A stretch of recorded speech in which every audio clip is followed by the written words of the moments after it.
तो काफ़ी हिम्मत जुटाने के बाद मैंने ये फ़ैसला लिया है कि मैं अपने यूट्यूब चैनल पे लॉन्ग वीडियोस भी डालूंगा। शॉर्ट्स वीडियो में कंसिस्टेंटली डालता हुआ आ रहा हूँ, जिस पे काफ़ी अच्छा रिस्पॉन्स मिला है मुझे। उसको देख करके ही मैंने ये फ़ैसला लिया है। तो अगर आप फर्स्ट टाइम व्यूअर हो तो आप मेरे चैनल को सब्सक्राइब करना बिल्कुल मत भूलना और बेल आइकन को भी दबा देना, ताकि आने वाले टाइम में वीडियोज़ की नोटिफिकेशन आपसे मिस ना हो। तो टाइटल देख करके आपने पता लगा ही लिया होगा कि इस वीडियो में मैं कुछ अपने पर्सनल हॉरर एक्सपीरियंसेस के बारे में बात करने वाला हूँ। तो स्टार्ट करते हैं वीडियो बिना किसी देरी के।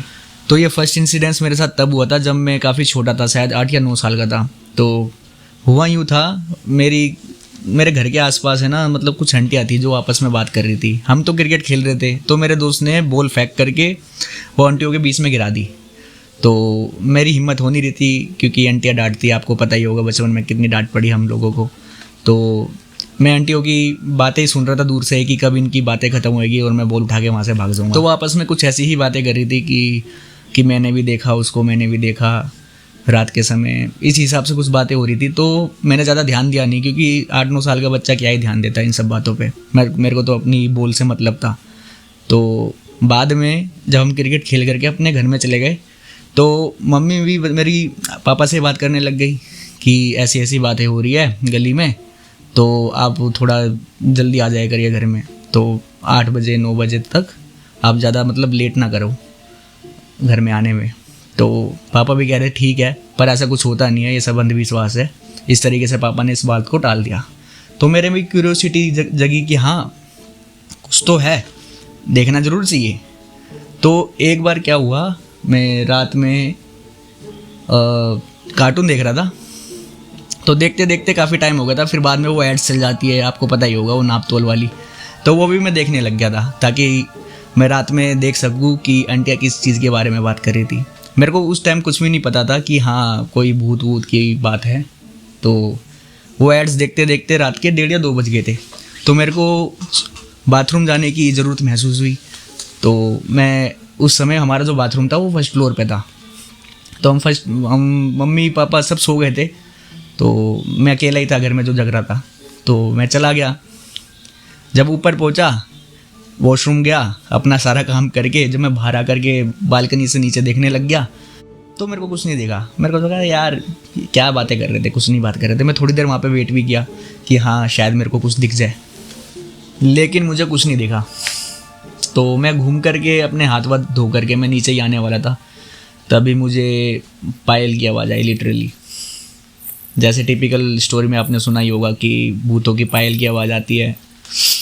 तो मेरे गूज़बम्स आ गए उस टाइम, अभी भी आ रहे हैं, मैं उस बारे में बात कर रहा हूँ। तो मैंने बालकनी से झाँक करके देखने की कोशिश करी कि ये रात में कौन सी आंटी है जो बाहर घूम रही है।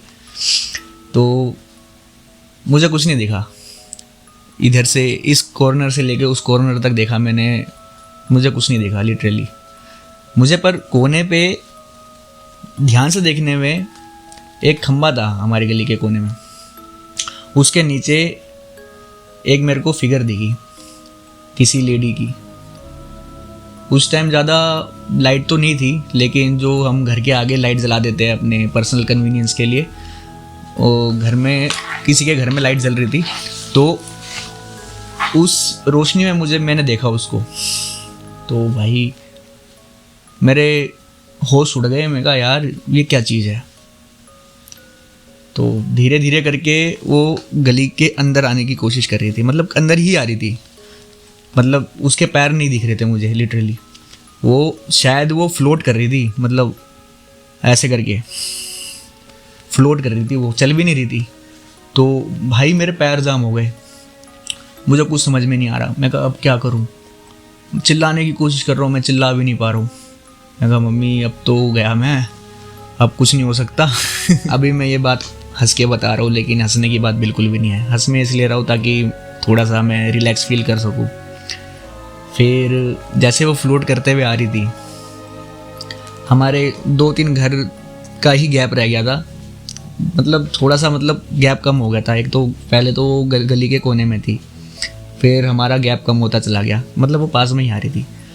फिर क्या, मेरे हाथ तो बालकनी में एकदम ऐसे चिपक गए थे जैसे मैग्नेट हो। और मेरे पैर भी बिल्कुल काम करने बंद कर दिए।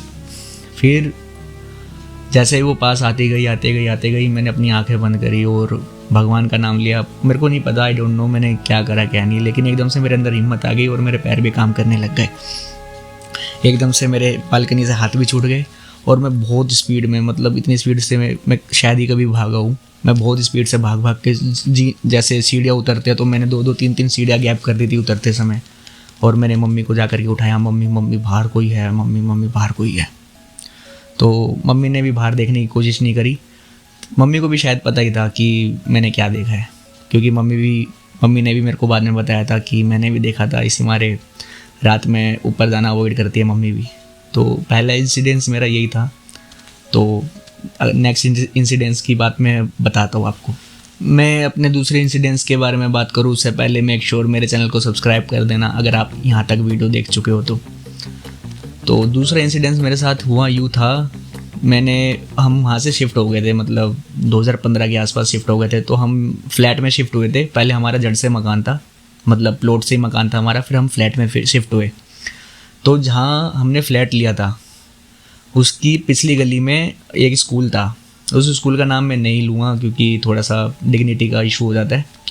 तो वहाँ पे भी अर्बन लेजेंड्स थे इस मतलब भूतों के बारे में कि उस स्कूल में एक काम वाली आंटी थी, उसकी हार्ट अटैक से ऐसे ऐसे करके मतलब मौत हो गई थी। तो हम उस गली में क्रिकेट खेलते थे, जो जिस गली में स्कूल था उस गली में हम क्रिकेट ही खेलते थे। तो हमने कभी ऐसा कुछ एक्सपीरियंस करा नहीं। तो हुआ यूँ था, मम्मी ने कपड़े धो करके सुखा रखे थे छत पे। तो रात का टाइम हो गया था और सर्दियों का समय था। तो मम्मी ने बोला कि जा कर के कपड़े उठा ला जो सूख गए हैं, नहीं तो रात में ओस पड़ती है तो वो दोबारा गीले हो जाएंगे। तो मैं छत पे चला गया। छत पे जाने के बाद मैं कपड़े सारे के सारे मैंने रस्सी से उतार लिए। रस्सी से कपड़ों को उतारने के बाद मैं बकेट में मैंने सारे कपड़ों को रख दिया था। तो उस समय मैं 14-15 साल का तो हो ही गया था, तो ज़्यादा मेरे को डर नहीं लगता था इन सब चीज़ों से। मैं ऐसे ही छत पे घूमने लग गया तो मेरी नज़र पीछे वाली गली में पड़ गई, क्योंकि वहाँ पे सारे खाली प्लॉट थे, वहाँ पे इतना मतलब पॉपुलेशन नहीं थी उस समय। मेरी नज़र पीछे वाले प्लॉट में मतलब पीछे वाली गली में गई तो वहाँ पे मेरे को एक लेडी दिखी। मतलब उन्होंने ऑरेंज कलर का सूट पहन रखा था और मुझे मतलब इस कॉर्नर से लेकर उस कॉर्नर तक पूरा दिखता है उस गली का। मुझे वो लेडी इस कॉर्नर पे दिखी, मेरे साइड के कॉर्नर पे। मैं देखे जा रहा कि मतलब उस समय उस गली में मतलब लाइट भी नहीं थी, शायद लाइट नहीं थी, नहीं वहाँ पे लाइट नहीं थी। तो जैसे थोड़ी बहुत रोशनी थी तो उसमें मैंने उस लेडी को देखा, ऑरेंज सूट में थी वो। मैंने उनको देखा एक झलक, फिर मैं उधर देखने लग गया। मतलब 3 या 4 सेकंड ही हुए होंगे। मैंने फिर घूम करके देखा, वो लेडी वहाँ से गायब हो गई थी और वो लेडी इस कोने से लेकर के उस कोने तक सिर्फ 5 सेकंड में पहुँच गई। मेरे साथ फिर से वही एक्सपीरियंसेस हो रहे थे जो एक बार बचपन में हुए। मेरे फिर से गूज़बम्प आ गए और उस समय इतना मतलब मैं फ्रीज तो नहीं हुआ था, खैर उस समय मेरे को होश था। तो मैं भागे गया, बकेट को उठाया, टेरेस का मैंने लॉक लगाया और भागे मैं नीचे आ गया। मम्मी को बताया, मम्मी ऐसे ऐसे करके ऊपर मैंने ऐसे ऐसे चीज़ को देखा। तो उस रात को मैं बीमार भी पड़ गया, 2-3 दिन तक बीमार भी रहा था। तो काफ़ी हॉरर एक्सपीरियंस था मेरा ये। मैं बता नहीं सकता, आपको शायद सुनने में इतना हॉरर नहीं लग रहा होगा, लेकिन मेरे साथ हुआ था तो मुझे पता है। ये तीसरा इंसिडेंस थोड़ा मीठा खाने से रिलेटेड है। आपने अक्सर सुना होगा कि हमें मीठा खा के बाहर नहीं जाना चाहिए, ऊपरी हवा लग जाती है अपनी मम्मियों से। तो हुआ यूँ था, मैं अपने दोस्त के घर पे था। ऑलरेडी 10:30 या 11 बज चुके थे उस समय।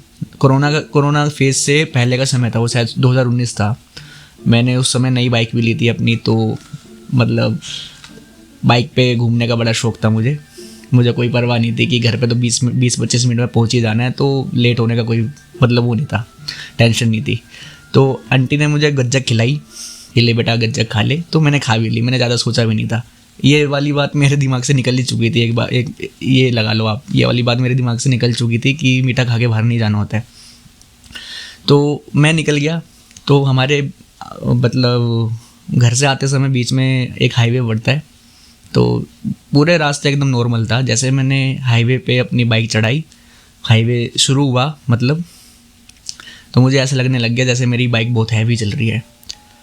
ऐसा लग रहा है जैसे होता है ना, जैसे पीछे कोई भारी भरका बंदा बैठ जाता है तो बाइक थोड़ी सी दब के चलने लग जाती है। तो ऐसा एक्सपीरियंस मेरे साथ हुआ। मैं रेस दे रहा हूँ लेकिन बाइक उस हिसाब से नहीं भाग रही है जिस हिसाब से उसको भागना चाहिए। हाईवे था, 60 की स्पीड थी, लेकिन मैंने रेस 90 या 100 की स्पीड के हिसाब से दे रखी थी। मुझे थोड़ा ऑकवर्ड लगा। मैं कहा यार शायद पंचर तो नहीं है। तो मैंने उस समय रुकना मैंने ठीक नहीं समझा, क्योंकि दूर दूर तक मतलब ज़्यादा ट्रैफिक नहीं था, थोड़ा सुनसान रास्ता ही था। हाईवे में आपको पता ही है कैसा होता है। तो मैंने बाइक को रोकना सही नहीं समझा। मैं चलाता गया। तो मैंने रियर व्यू मतलब जो रियर व्यू मिरर होता है ना, उसमें मैंने देखा फिगर। तो मेरे को कुछ नहीं दिखा, मेरे को मतलब साइड से जो होता है ना, मेरे को बाल दिखे। बाल जैसे किसी लेडीज़ के बाल होते हैं ना, वैसे बाल दिखे उड़ते हुए, जैसे पीछे कोई लेडीज़ बैठी हुई है और जब बाइक चल रही है तो हवा बाल उड़ रहे पीछे की तरफ, ऐसा मुझे दिखा। भैया मेरी हवा ख़राब हो गई। मैं बाइक को जितनी हो सके उतनी ज़ोर से भगाने की कोशिश करी मैंने, लेकिन बाइक नहीं भाग रही थी। पर हुआ ऐसा था, मैंने हनुमान चालीसा मैंने पूरी याद कर रखी थी। हनुमान चालीसा मेरे को आती है, तो मैंने हनुमान चालीसा पढ़ी और लिटरली बाइक एकदम लाइट हो गई। मतलब होता है ना, कुछ नास्तिक लोग बोलते हैं कि ऐसा कुछ नहीं होता, लेकिन नहीं यार, मैं अपने पर्सनल एक्सपीरियंस से बता रहा हूँ। मैंने जैसे हनुमान चालीसा पढ़नी स्टार्ट करी वैसे ही बाइक एकदम लाइट हो गई। मुझे नहीं पता ये साइकोलॉजिकल थोड़ा प्रेशर था या सच में ऐसा कुछ था, लेकिन हनुमान चालीसा पढ़ते ही मेरी बाइक एकदम नॉर्मल हो गई। और जैसे हाईवे ख़त्म हुआ 5 मिनट में मेरा घर आ गया, तो अपने घर में पहुंच गया था। तो ये था मेरा तीसरा हॉरर एक्सपीरियंस। तो आपको वीडियो अच्छा लगा तो लाइक ज़रूर करना और चैनल को सब्सक्राइब भी कर देना और चैनल को सपोर्ट दिखाओ अपना। आपको ये वीडियो कैसा लगा कमेंट में ज़रूर बताना। और मेरे शॉर्ट्स भी मैं कंसिस्टेंटली अपलोड करता रहता हूँ, तो मेरे शॉर्ट्स भी देख लेना। मैं काफ़ी प्रोफेशनल लेवल के शॉर्ट डालने की कोशिश करता हूँ, लेकिन अभी स्टार्टिंग के फेज़ में हूँ, तो चैनल को सपोर्ट चाहिए आपका। तो मिलेंगे अगली वीडियो में, तब तक के लिए गुड बाय।